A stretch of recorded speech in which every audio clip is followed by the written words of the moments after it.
Is Germany rapidly arming itself for the future while quietly choosing to trust absolutely no one anymore? Is Europe preparing for the day it may have to confront Russia without being able to fully rely on the United States? Why is Berlin borrowing nearly $940 billion for military preparedness as confidence in NATO faces growing questions? Is Germany's massive borrowing spree being driven by security fears and growing uncertainty over America's commitments? Could Donald Trump ultimately force Europe to stand alone against Russia without the protection of America's security shield? As tensions with Russia continue to rise, Germany is preparing to dramatically expand its military by injecting hundreds of billions into defense. Germany is reportedly planning to borrow a record €800 billion, roughly $940 billion, to finance a sweeping military expansion program. Berlin is expected to raise the massive sum by 2030, reaching borrowing levels not witnessed since the Cold War era. German Chancellor Friedrich Merz reportedly intends to raise an initial €200 billion directly from international financial markets.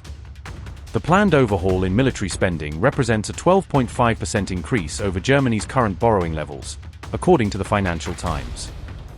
In a major twist, €11.6 billion from the borrowed funds has reportedly been earmarked to continue supporting Ukraine's war effort.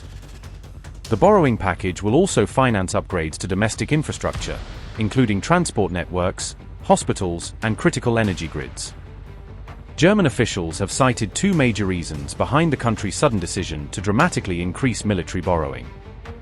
Berlin says it is increasingly alarmed by Russia's continuing war in Ukraine and the broader rise in tensions with NATO.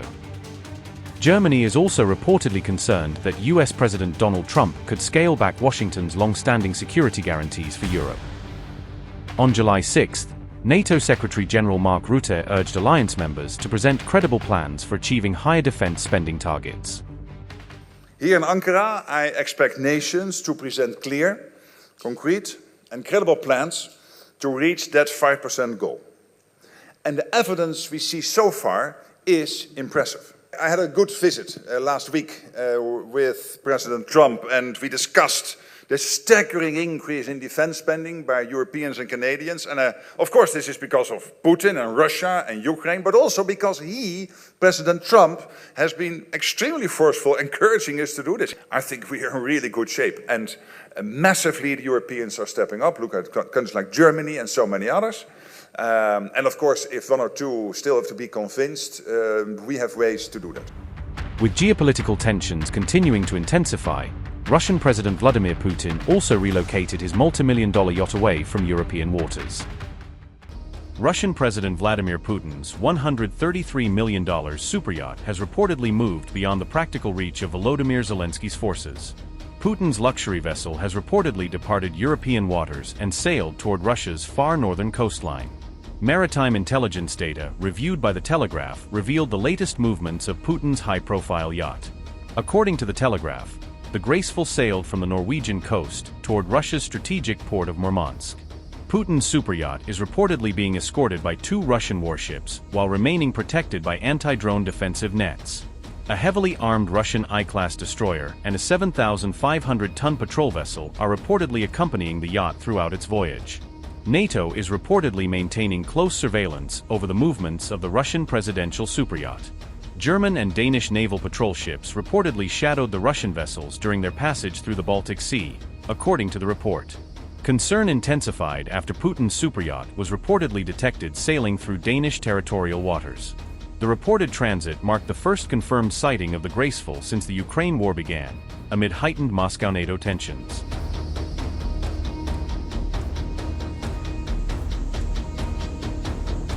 The Graceful's departure from European waters comes as reports suggest Russia may be preparing to test NATO's defensive resolve. At the same time, Russia has upgraded its deadliest Iskander-M ballistic missile with an advanced new guidance system. Russia has upgraded its deadliest Iskander-M ballistic missile system as tensions with NATO continue to intensify. The 9M723 Iskander-M ballistic missile has now been equipped with a newly developed guidance system. The Russian-made guidance suite, known as Iskander-M 12RVT, was identified in a report by Militarini. With the new guidance package, the Iskander-M can reportedly survive far longer in heavily contested battle spaces.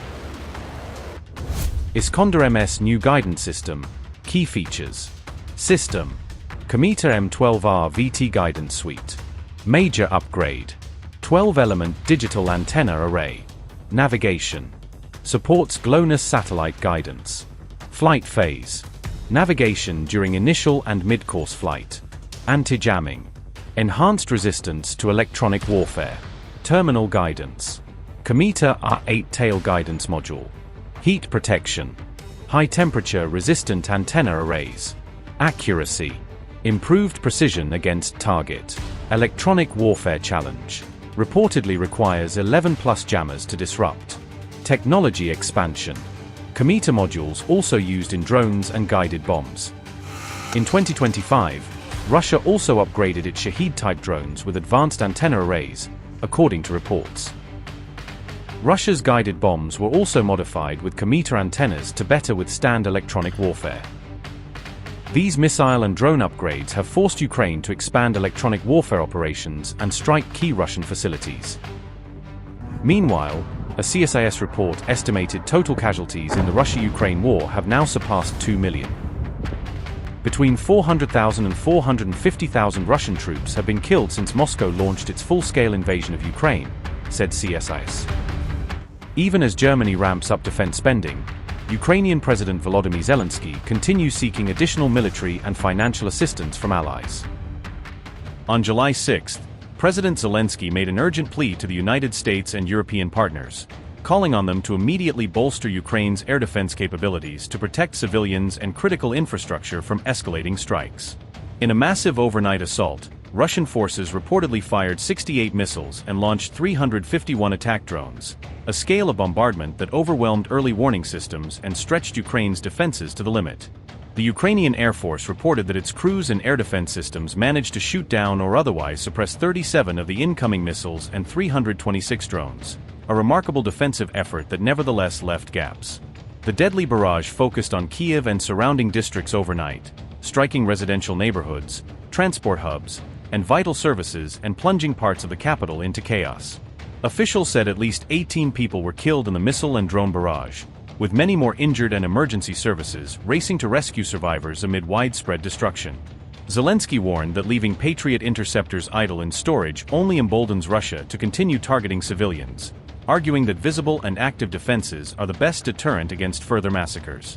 He urged Western allies to stop stockpiling interceptors and instead deliver Patriot batteries and missiles to Ukraine now, saying timely transfers could save lives and blunt future attacks. Zelensky asserted that the United States and European nations possess the military and political power required to halt Russia's terror campaign, calling on them to use the capacity decisively to protect civilians. With Kyiv still reeling from a deadly barrage, Zelensky delivered a blistering ultimatum to Western leaders, and I quote, "The reason for this is precisely the insufficient supply of interceptor missiles. It is very important that the world, especially America and our European partners, come out of the NATO summit in Ankara with strong decisions to support our defense of the sky, and hence, the protection of ordinary people's lives. As long as the missiles for the Patriots remain in the warehouses of allies, this only encourages Russia to continue destroying residential buildings. The US and Europe have enough power to stop this terror."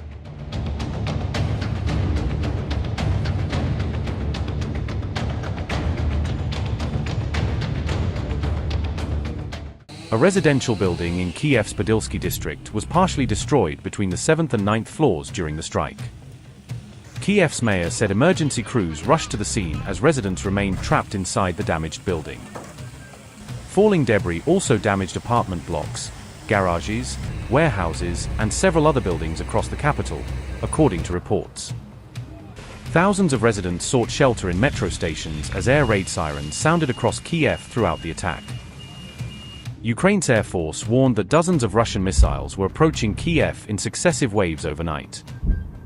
Residents also reported power outages in Sofievska-Borshchehivka on Kiev's western outskirts following the strikes.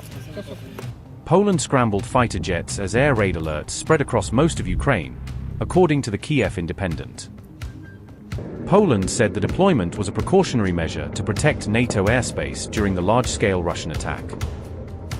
Hours before the strikes, Zelensky said intelligence indicated Russia was preparing a major missile and drone assault.